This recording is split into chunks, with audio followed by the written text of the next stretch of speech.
Hello all, welcome to రాణి అమ్మ kitchen. ఈరోజు రాణి అమ్మ కిచెన్లో పుదీనా రైస్ చేసుకోబోతున్నామండి. పుదీనా రైస్కి కావాల్సిన పదార్థాలు ఏంటో ఎలా తయారు చేసుకోవాలో చూసేయండి. ముందుగా స్టవ్ మీద కడాయి పెట్టుకొని అందులో 1 టీ స్పూన్ ఆయిల్ వేసి 4 పచ్చిమిరపకాయలని వేయించి పెట్టుకోవాలి. పచ్చిమిరపకాయలు వేగాక ఒక మిక్సీ జార్ తీసుకొని అందులో పచ్చిమిరపకాయలు అలాగే కాసంత ఉప్పు 1 టీ స్పూన్ జీలకర్ర వేసి ఇప్పుడు అందులో మనం ముందుగా శుభ్రం చేసి పెట్టుకున్న పుదీనా వేసుకోవాలి. మేమైతే ఇక్కడ 2 పెద్ద కట్టలు పుదీనా తీసుకున్నాం. మీరు ఎంతైతే రైస్ తీసుకుంటారో దానికి సరిపడా తీసుకోవచ్చు. సో ఇప్పుడు మిక్సీ జార్లో పుదీనా కూడా వేసేసుకోవాలి.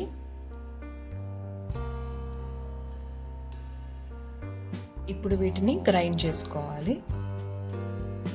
సో ఇలా చూపిస్తున్న విధంగా గ్రైండ్ చేసుకోవాలండి. మరీ పేస్ట్గా అయితే గ్రైండ్ చేసుకోకూడదు.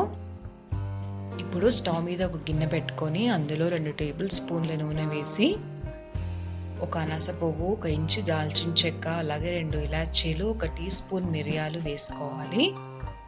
అలాగే ఒక పెద్ద సైజు ఉల్లిపాయ ముక్కలు కూడా వేసుకొని వేపుకోవాలి. ఉల్లిపాయలు వేగాక అందులో 1 టేబుల్ స్పూన్ అల్లం వెల్లుల్లిపాయ పేస్ట్ కూడా వేసుకోవాలి. ఇప్పుడు అందులో మనం ముందుగా గ్రైండ్ చేసి పెట్టుకున్న పుదీనా పేస్ట్ వేసేసుకోవాలండి. వేసుకొని బాగా కలపాలి.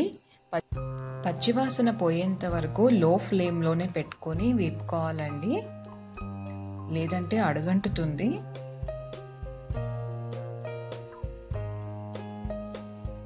కాస్త వేగాక ఇప్పుడు ఇందులో 1/2 టీ స్పూన్ పసుపు కూడా యాడ్ చేసుకోవాలి. అలాగే రుచికి సరిపడా ఉప్పు వేసుకోవాలి.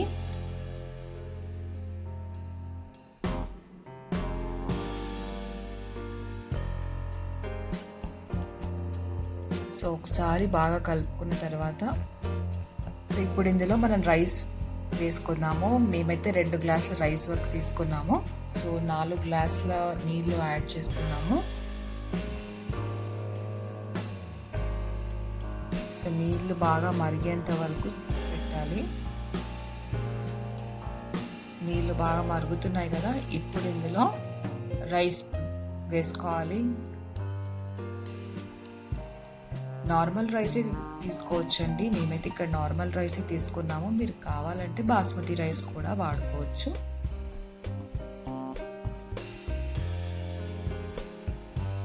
సో రైస్ వేసాక మనం నార్మల్ రైస్ అయితే ఎలా కుక్ చేస్తామో అలాగే కుక్ చేసుకోవాలండి.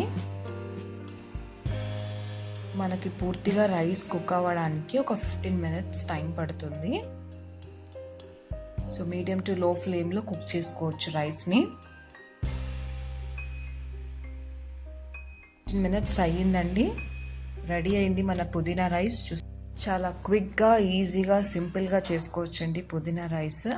మనకు స్పెషల్గా కర్రీస్ ఏమి అవసరం ఉండదు. రైతాతో, లెమన్తో సర్వ్ చేస్తే చాలండి. చాలా చాలా టేస్టీగా ఉంటుంది. మీరు కూడా తప్పకుండా ట్రై చేయండి. మరిన్ని మంచి రెసిపీస్ కోసం రాణి అమ్మ కిచెన్ని సబ్స్క్రైబ్ చేసుకోండి, లైక్ చేయండి, షేర్ చేయండి, అలాగే కమెంట్ కూడా చేయండి.